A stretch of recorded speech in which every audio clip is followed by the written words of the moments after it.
بسم اللہ الرحمن الرحیم اللہم صلی علی محمد وعلی آل محمد کما صلیت علی ابراہیم وعلی آل ابراہیم انک حمید مجید اللہم بارک علی محمد وعلی آل محمد کما بارکت علی ابراہیم وعلی آل ابراہیم انک حمید مجید۔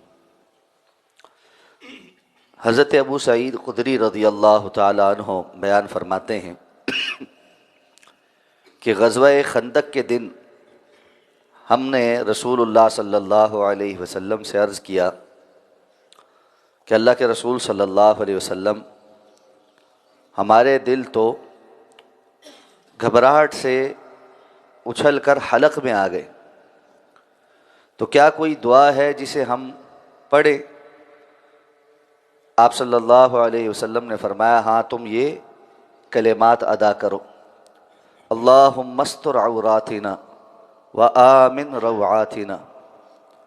اللہم استر عوراتنا، اے اللہ ہمارے عیوب پر پردہ ڈال دے، وآمن روعاتنا، اور ہمارے خوف کو امن سے بدل دے۔ معلوم ہے غزوہ خندق میں مدینہ کے باسیوں کے بالمقابل عرب کے تقریباً تمام مضبوط قبائل جمع ہو کر ایک فائنل معرکہ لڑنے کے لیے آئے تھے۔ سورہ الاحزاب اس تمام واقعے کو بیان کرتی ہے، اور اللہ تعالیٰ فرماتے ہیں وَبَلَغَتِ الْقُلُوبُ الْحَنَاجِرَ۔ صحابہ کرام کی یہ کیفیت ہو گئی تھی کہ ان کے دل اچھل کر حلق میں آ گئے تھے۔ یہ صرف الفاظ کی حد تک نہیں ہے۔ جس وقت انسان سخت گھبراہٹ اور خوف کا شکار ہو تو اس کو ایسا محسوس ہوتا ہے کہ اس کا دل اچھل کر یہاں سے باہر نکل جائے، اور دل کی دھڑکن جو ہے وہ بہت بے ترتیب ہو جاتی، رونگٹے کھڑے ہو جاتے، اعصاب شل ہونے لگتے۔ اگر اس موقع پہ اللہ رب العزت کی مدد شامل نہ ہو تو یہ بندہ کچھ ہی دیر میں ٹوٹ پھوٹ کا شکار ہو جاتا۔ ہم نے ایک اصطلاح سن رکھی ہے کہ نروس بریک ڈاؤن ہو گیا۔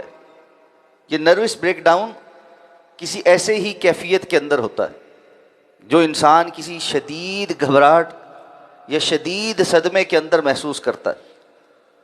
تو یہ کیفیت صحابہ کرام رضوان اللہ تعالی علیہم اجمعین کی وہاں پر بن گئی، اس لیے کہ حالات بڑے سخت۔ مشرکین کا ایک بہت بڑا لشکر 10,000 سے زیادہ جنگجو تمام تیاریوں کے ساتھ ایک خندق کے پار سامنے بیٹھے ہوئے ہیں۔ کس وقت کہیں سے وہ خندق پاٹ لیں گے اور اس کو عبور کر کے آ کر حملہ آور ہو جائیں گے، اور مدینہ کے اندر مسلمان مرد جو ہیں جو جنگ کے قابل ہیں وہ سارے کے سارے اس خندق کی حفاظت کے لیے وہاں پر ڈیوٹی دے رہے۔ خواتین اور بچے گھروں میں تنہا ہیں۔ یہود کی طرف سے بھی مخالفت ہو چکی ہے، اور وہ اندر کھاتے مشرکین کا ساتھ دے رہے۔ منافقین پہلے سے ہی تمام تر اپنی کوششیں جاری رکھے ہوئے ہیں، تو اندرونی اور بیرونی تمام تر خوف اور ڈر وہاں پر جمع ہوئے تھے۔ زندگی موت کا مرحلہ اکٹھا ہوا۔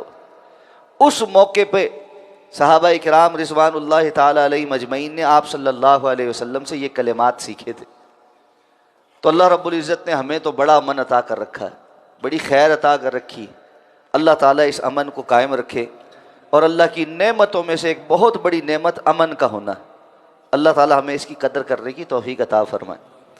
تو اگر زندگی میں کہیں پر کوئی گھبراہٹ آ جائے، کوئی پریشانی آ جائے، تو صحابہ کرام کی اس پریشانی کو انسان ایک دفعہ سوچ کر یہ کلمات ادا کرے اور یقین کے ساتھ کلمات ادا کرے، تو اللہ تعالیٰ اس کے غم کو، پریشانی کو، گھبراہٹ کو دور فرما دیتے۔